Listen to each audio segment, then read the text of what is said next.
One side of the history is how it's invented by students. They had not enough money to play ice hockey with a lot of protection and a lot of items to buy. They want a sport that's super easy, like soccer, like football, to have just the ball and maybe one gadget to play it. And then they invented floorball. It's played since the late 80s or early 90s in Switzerland. And so we are quite a young sport. Next year we have 40 years of Swiss Unihockey in Switzerland.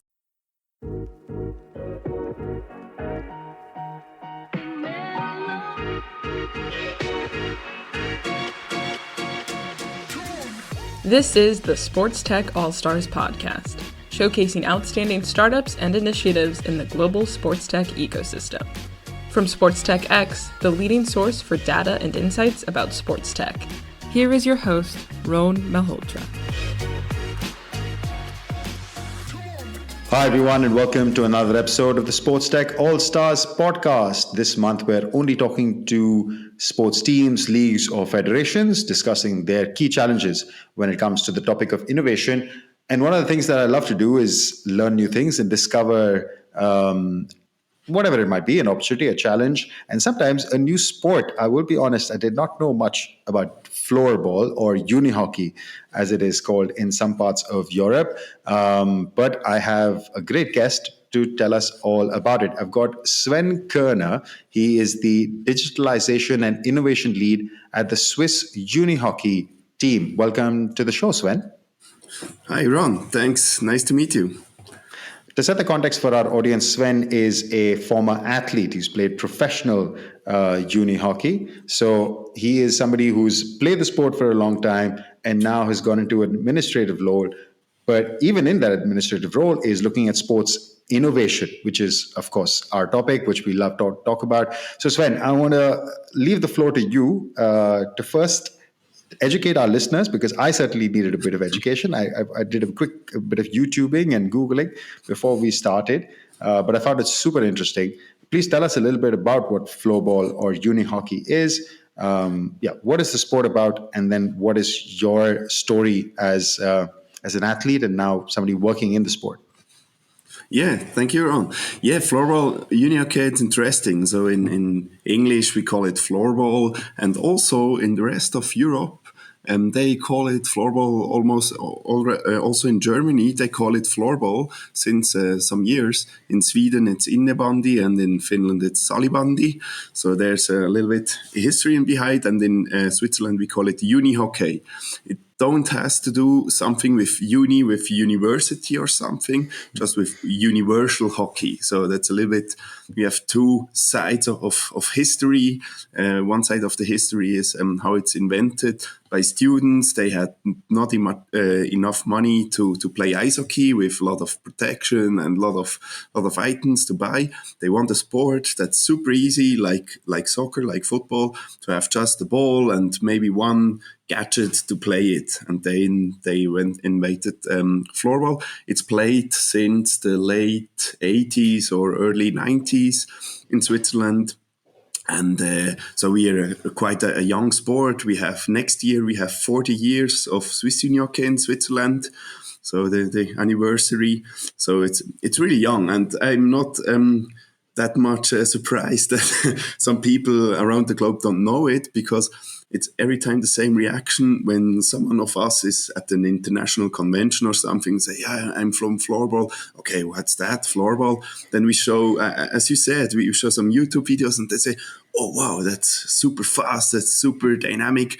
And then always two questions came up. Why? I don't know something about this. And why is it not so big on the globe? So, and that's pretty much our status now. So young sport, not non-Olympic. So it's a big goal of our sport to get Olympic.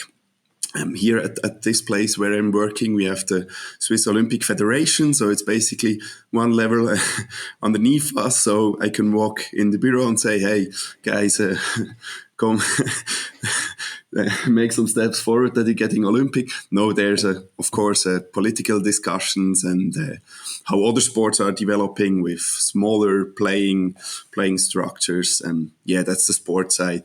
And for my side, I'm working at Swiss Unihockey since August, and I played floorball, almost all lifetime.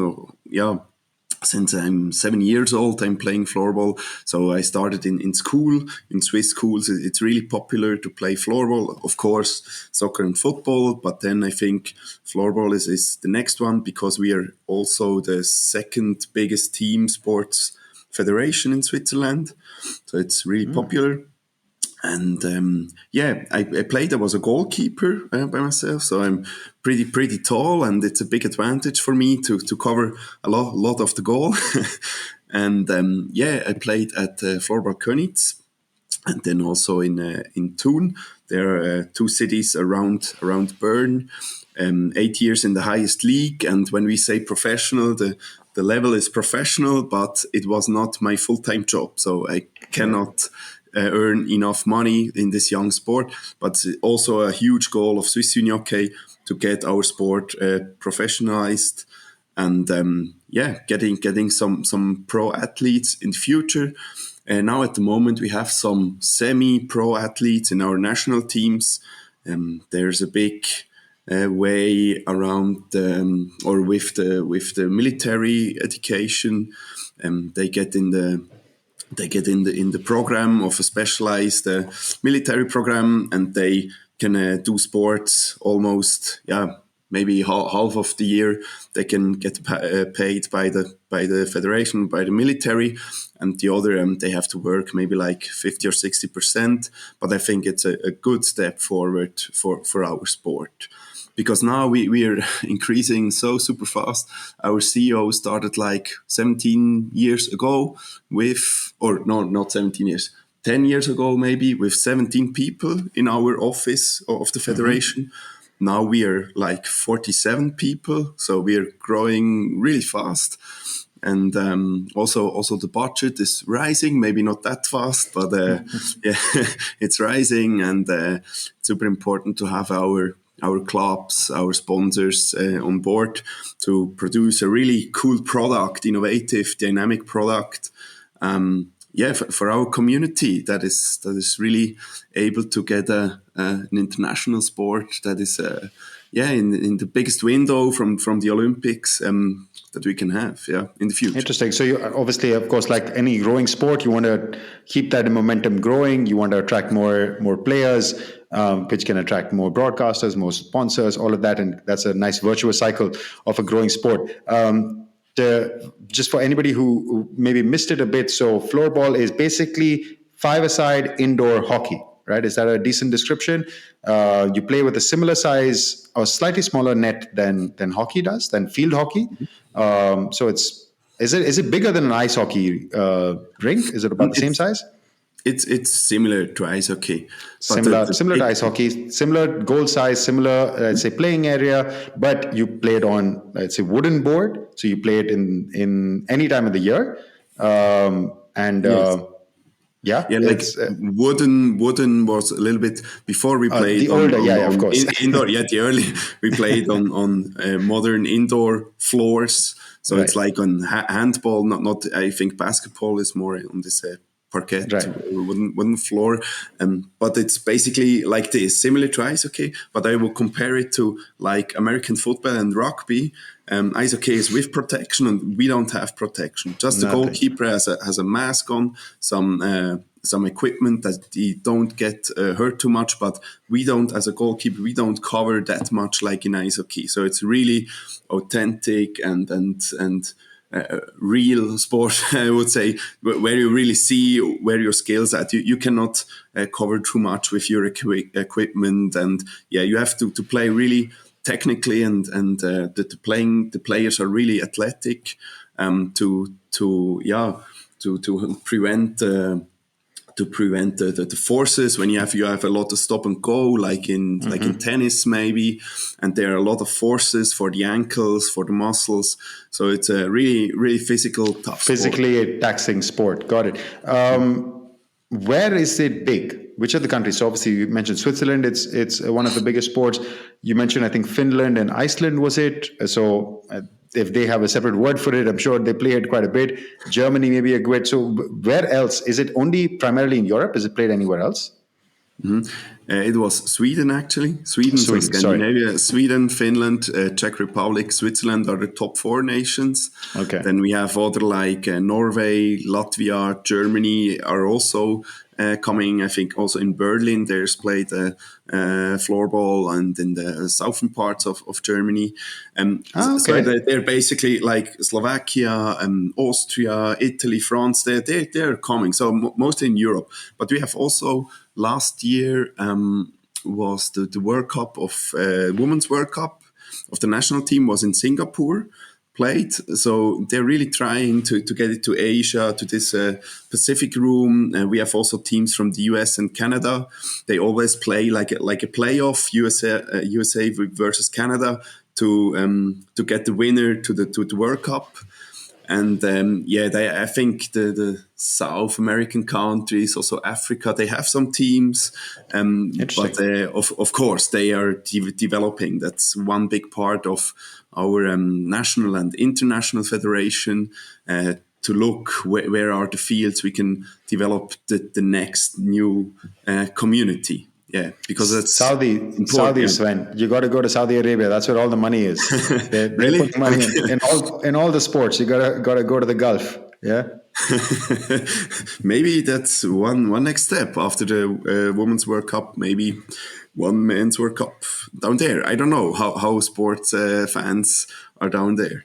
If anybody's listening from, I don't know, Dubai, Abu Dhabi, Saudi Arabia, Qatar, if you're interested in hosting a floorball tournament, or unihockey tournament, get in touch with Sven.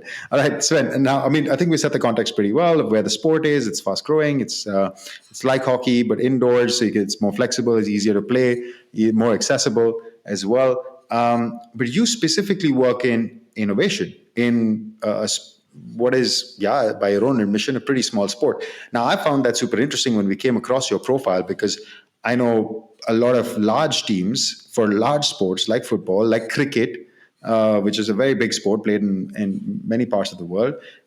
They usually don't have people looking at this topic of innovation and digitalization, digital transformation, strategy, forward thinking, whatever you want to call it, right? The fact that the Swiss Federation has somebody in that role, I found super interesting. So help me understand that. What is, let's say, your goal as an innovation leader within the organization? What are you trying to help the Swiss Federation do, or maybe the leagues do? I don't really know exactly why other sports don't have people like me in this role. That's really difficult to answer. I think it depends how or what is really the priority now from the sport. Does you want to grow the community or give a better fan engagement, life experience, whatever, and how much money you have to execute this. And I think basically in Switzerland, in all sports, we are a small country with around 9 million people. So we have a limited group of potential people that are can be the top players of our sport. So we are not like India or the US that they can select really the best players. And when someone skip out the squad, then they take the next one. So it's not that big. So we have our schools, we have some junior, some youth leagues, and then it's getting like a pyramid, like to the top. And I think that the resources are limited in Switzerland. So we have to be innovative. That's our only chance, I think, to be in the international competition and to win something. Because I think in Sweden and Finland, so the top 2 countries since we are starting playing in World Cups, there the political system or the social system are a little bit different, and sports has a bigger value in their society. So in Switzerland, with our democratic system, we have a huge range of different sports, of single sports, of team sports, and all the money is split on all these sports. So, and also the resources of the players. So everyone is fighting for people to get in the system.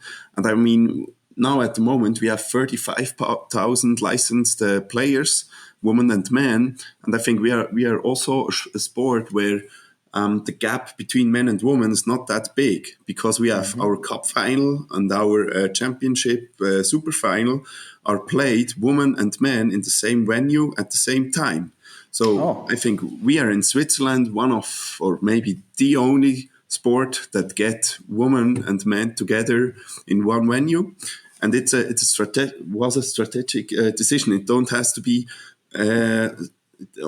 regarding innovation. It's more how do you call this? Not technical innovation, but it's how to develop our sport. Yeah, it's a different way of thinking.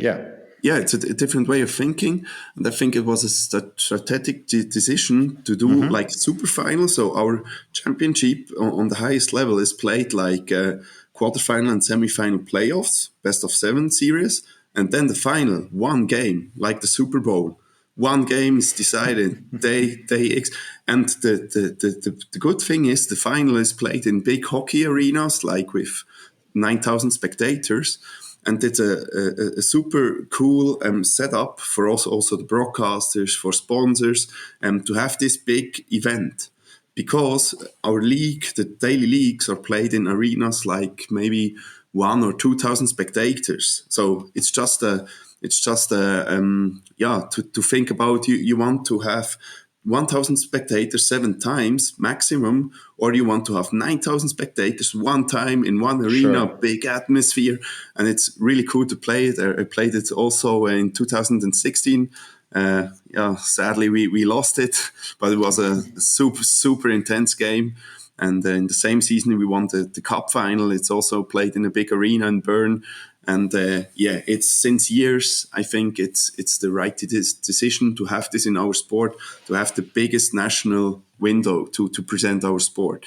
And now, regarding you asking about my role, and let's say, what are the main areas that you're looking at, and what are the biggest challenges that you face when it comes to innovation? Yeah, of course.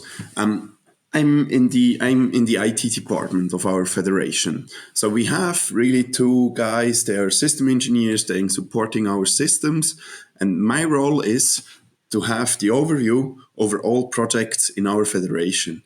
So we think the driver of innovation should be, or the ideas should come from the business, so from the department, and it should not be technology driven. But as experience shows, mostly it's technology that drives the business. But mostly it should be other way around, that you really have the requirements of the community, of the stakeholders. And my job is to a little bit change this mind. It's a little bit mindset change, to make maybe my ideas, because I see your reports, I see, okay, what's going on in sports tech, in other sports, in other countries, what is working there. And I have my personal network in this. I could build this maybe like the last 6 years, when I get started to be interested in sports tech, and I was working beside maybe 90 or 100%. So that was really in free time, but now it's my full-time job, 100%. And so it's really I'm the leader of these projects to drive them forward together with the people from the business departments in our federation. So I'm the one who try to a little bit steer some discussions also in the projects. So I try to give some inputs. Hey, okay, look at this. Look at new things, maybe in paddle tennis or something, or what is working in other sports, and giving just some inputs, that they get some ideas, and then they start they start to have this drive by themselves. So that's really one of my biggest challenges, I think. Not really the technical solutions. I think we live in a world we can build almost everything. Sure. It just depends on resources, on money and time and people and a little bit of luck, the right decisions at the right time. But I think for us as a small sport, it's all about people in the community. Do we really build solutions for them they really can use and they see the added value? So that's one of the biggest challenges. Interesting. Can you give me an example of something as a project or as a solution that you've helped build for the federation, for the Swiss Unihockey community? We were looking at streaming partners. So we're basically live streaming our games of the highest league, women and men. And this is like since 5, 6, maybe 8 years, maybe 8 to 10 years. And we've done it on an own platform, just you web-based, have access to the games for free at the moment. You can watch all games. So then we had the decision to make, okay, we want to go to a streaming provider like Twitch, YouTube, other in Switzerland. There are a lot of private streaming providers. We want to go there and follow the OTT platform solution way, or we want to build something that we get engaged with our fans or have a fan engagement platform.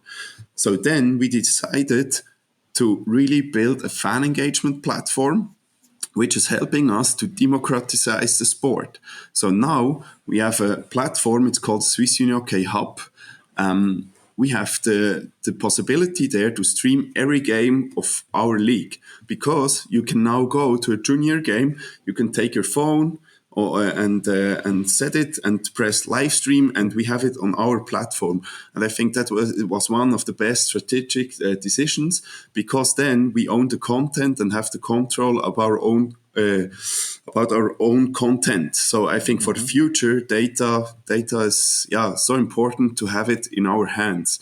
And I think that's one project. We released it maybe 1 year ago, and now we have over 50,000 users, and it's growing. And we want to develop it, of course, because at the moment it's still for free.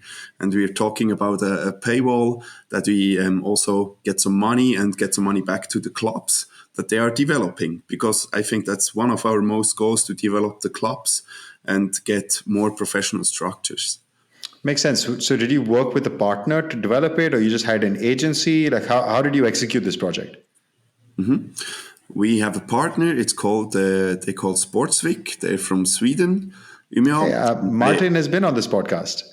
Oh, really? Okay. Yeah, I didn't Martin know it. Wiklund. Okay. Yeah, Martin Wiklund. Okay, then I have to talk to Martin.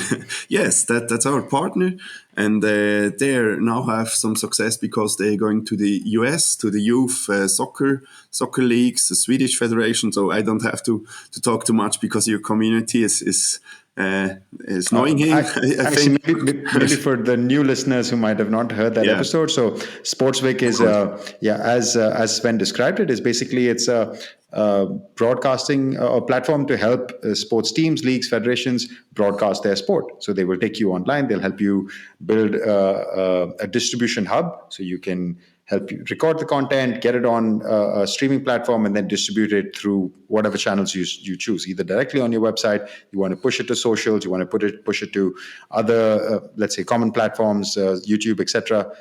So that's kind of what SportsTech does, and it's good to hear that they do it for you guys.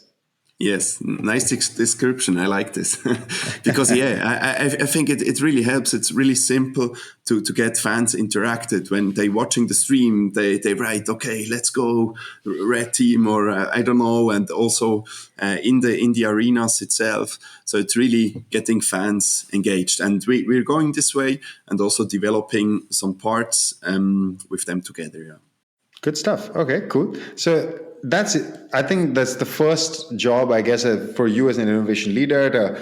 How do we increase the reach of our sport, right? So it's getting more fans, and the big part of that is actually broadcasting it, getting more people to watch it, and hopefully drive some commerce through it, because you can get broadcast, you get some numbers around viewership, you can hopefully get some sponsors, you get some more money, and then you put it back in the cycle and try to build the sport. So that's from the fans' perspective. Is there something on the athlete side, say for performance analytics or tracking and improvement or recovery? Others are those areas that you also look at as a federation, or how do you address those? Yes, yes, of course. And I think this will be the next big step for Floorball, because at the moment we provide almost zero data. So we have, of course, the teams have their statistics, but they're not connected to us, to the federations. We have also our national teams. They're working with Dartfish. Maybe you know it also. It's a camera tracking system, video analytics tool, and they're working with it. And then we're planning with some other companies. They providing automated tags, automated videos. I think this will be the next big step, to have this automated infrastructure, because like in every sport, you need some volunteers to have the TV production, because we produce it by ourselves. It's not the Swiss national television that comes to every game. We have it now in the playoffs. We have some TV games in the biggest national broadcaster, or we have only one, but it's not that big. But we need some innovative solutions to get really high quality of our content. And I think that's the next big step. And out of this, we want to get some data to also develop our athletes, health management, athlete management, and on and on and on, like in other big sports. Yeah. Fantastic. I think that's super interesting to hear that a young sport is investing in innovation and trying to find the right partners for you to help grow the sport. Because you don't have to go to a traditional broadcaster and say, hey, can you put our sport on your channel or something? Well, yeah, there are better, smarter ways to do it. Find the right partner, like a SportsWIC, like others in the region that we know of. And similarly, I guess you will find partners on the analytics side. Apart from these, let's say we talked just a bit about fan, a bit about athlete. What areas do you personally get most interested by? Like when it comes to innovation or forward thinking in sports, like what is the next wave that you're like, maybe it's a bit. I can see the smile already coming out, Sven. It's like you've got something ready you want to talk about. So maybe not only connected to unihockey or floorball, maybe for other sports as well. But what personally interests you the most? Yeah, for me, it's human interaction technologies like mixed reality, augmented reality, virtual reality. Have you tried an Apple Vision Pro yet? Apple Vision Pro, not. I had HoloLens and different other, but we have some connections to some companies to get involved there. And I think also the big advantage of Switzerland is that we have small direct ways to other sports club, like in ice hockey, and they are not that far away from us. Of course, they are a club, they have their own resources and their own arenas, they have a better environment for this, but the way how to invent some things or develop some things, it's similar topics, but maybe as a federation it's a little bit different use case than a club. But for me, I think this human interaction technologies, as I learned, we can call it, and for me that it's the next big thing, because I started like 6 years ago with an own idea and tried some things with innovation labs in Switzerland, and also the ETH Zurich, our university, with another company from Bern, who is developing some AR applications. We tried something for a goalkeeper training in AR. So when you have a ball tracking and see some additional informations. I saw this on your profile, Project Iceman, you call it, I believe. Yes. So, maybe now you can walk us through it a bit. So it's like using VR to train goalkeepers. Well, you're a goalkeeper, so you started from there. But using VR to train goalkeepers to, I guess, be better at their sport. Yeah, the vision is like I want a tool or a process or something to train like the decision making abilities of a player. Because I think we can talk about physical skills, we can talk about technical skills. But I think cognitive at the development. end, yeah, at the end, I think it's cognitive development, and I think it's also super important for floorball because it's so fast. You have to make so much decisions in so less time. Because I think floorball is one of the fastest or the fastest team indoor sports. Yeah, it's faster than ice hockey or handball, and you have to, especially for a goalkeeper, you have to decide: is it a 2-1 situation or you have more players? So I think it will help, especially youth players, not of course the pro athletes to get the last percentage. So maybe from 85 to 89%, or no, sorry, 95 to 95 to 98, 99, yeah, yeah. to 98%. So the last percentages of this on this level, okay, it's decisive. But I think in the youth sports, when you learn how to play, to understand how the play works, I think it's the technology that will help us to train young athletes with this, like a personal assistant coach or something, a digital AI assistant coach, something like this. And I know there's something happening, but yeah, for this we need a lot of infrastructure and data. Yeah, but this project Iceman, as I call it, Iceman for me is a is an objective. I like sports. I like athletes that they are in hectical situations or in difficult situations, and they are really able to decide really cool down mind, like maybe Roger Federer in his prime. Okay, he knows, okay, when he's under pressure, then the next service is an ace through the middle or something. And I think that's, yeah, the mental strength of these athletes are so good on this level, but I think they trained and worked really hard for this. So it's not given by talent. I think you have to Yeah. train it really hard. You have to develop it, which is why a tool to develop it makes a lot of sense. I thought you were might have been maybe a Top Gun fan as well. Iceman comes from Yeah, there, yeah, a little bit. yeah, maybe also. Yeah. Maybe also, but very cool. Okay, so I think we've got a good sense of what interests you personally, Sven, as well. Coming back to you as an organization, we've covered some stuff around like where you think the opportunity is around fan or around performance, where you think the future is around what was the term that you use? Human interaction technology, something like that. Yeah, I learned it. I'm at education at the moment, and yeah, they call it Interesting. like this. It's from a book. Maybe you know it, 21st Century Sports. And no, I don't know that one. I've heard No? spatial computing, of course, which is what Apple calls it, Yeah, but human interaction technology. I like that one. I'm going to use that one. yeah. So It's more the layer. Sorry, it's more the yeah, technical layer. Yeah, yeah, of course. exactly. So that's what forward looking. But in dealing with all this innovation, what are the biggest challenges or barriers that stop you from implementing? Is it budget? You don't have enough time or resources? Let's say you don't have enough time, money, people. Is there a culture of innovation, or maybe you just don't have enough good partners to select from? That you have to build everything yourself because you're a small sport. What stops you from achieving your innovation goals?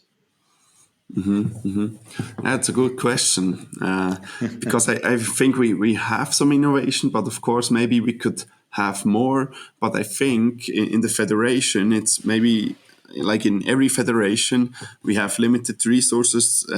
Also, like I talked in Switzerland, but I think that the daily business at the moment is yeah, we had to take too much effort to do our daily business. So I think there's the part of digitalization to have a increasing of efficiency in our office, in our business part. But then we have the sport and innovation part, where we want to develop our sport. So I think it's to find the right balance between this. because we are in an international competition. So when you have an NPO organization just of the federation or something in Switzerland of the government, they are not really in an international competition. But we as sports federation, we want to win the World Cup. So we want to be the best. So we also are, we are looking that we have the best, or we are developing our structure and digitalize some processes internally when it comes to collaboration internally or with our stakeholders. We're looking at this, and we have some really strong partners. We are really going in a way with Microsoft really hard. Not that how can I say it? Not freeware. Open source way. So we want to really set a high standard that is known from our community to have this business part. And then, of course, the sports development, we have to look at the budgets. We have to find the right time to go to our sponsors, because I think we have good innovative sponsors in Switzerland, and they really also willing to invest in sports. But you have to have a really good use case.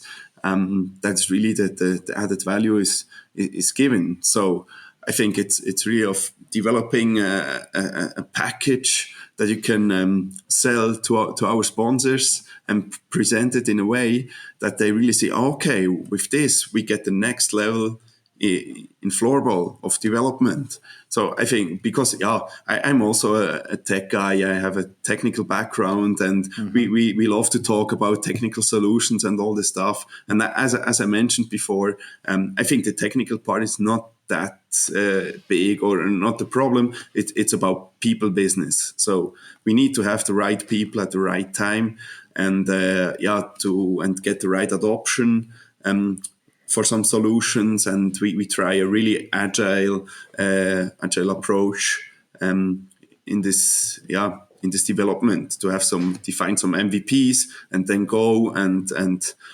take maybe also some risks, and we need to be brave to go forward and get some experience on feedback from the community. Yeah. Makes sense. And I like that you ended there, that you have to take risks, and you might lose a bit of time, lose a bit of money, but at the end, the possible outcome that could come can be so much more successful than you even imagine. So that's a great approach, and great to hear. Like I said, a young sport, a young organization with big goals. You want to win the World Cup. That's a big goal. And how do you get there? You have to innovate and keep trying. Great stuff. Sven, to end on a note, where do you see what's coming up next for Swiss Unihockey? Let's say, what is the next development? What is the next goal? And how does innovation play a role in that? I think that really the data part is one of the biggest things is coming next. So automated broadcasting, then some data, some advanced stats. We also using at the moment some expected goals models, but it's then depending of staff members if they really like it or not. And we want to develop like a super dynamic, flexible platform where we can get some stats out of this.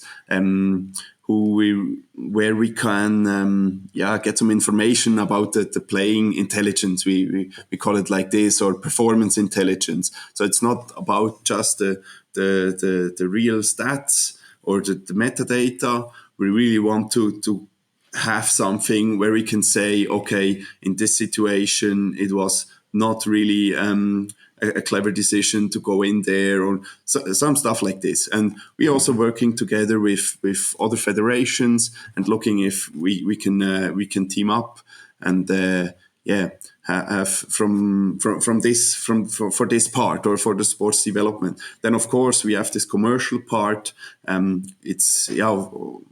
Gladly, I'm not in the lead there. So we have different parts, and also development of the hub with SportsVic.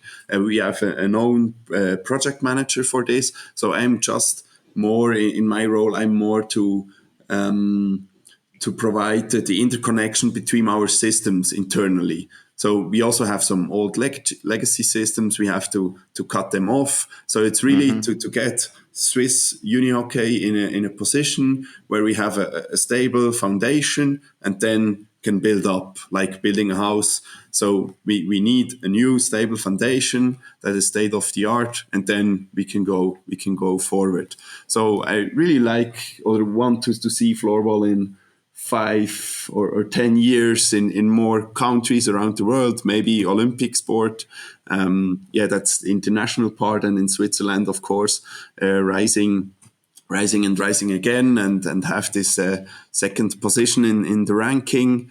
And also in the sports tech map, it's something that Switzerland is not yet really on the map. We have some good startups in Switzerland, but of course other countries are bigger. But I think with our place of science and innovation, we need to go more into this. And I think in the last 2 years, something is happening.